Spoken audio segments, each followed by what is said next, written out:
How to add a Zangi number on Zangi app? Are guys facing issues to add a Zangi number on your Zangi app? If that's so, then this video might help you out. Without further ado, let's get started. First of all, open Zangi app on your mobile device.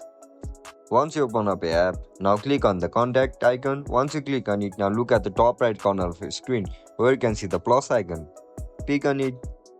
Once you click on it, now you can see the option for Zangi number over here.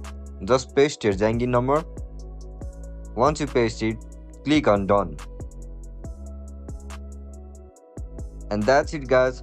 That's how we're gonna add Zangi number on our Zangi app. If you guys found this video helpful, don't forget to like, share and subscribe to our channel. See you in the next one. Bye bye.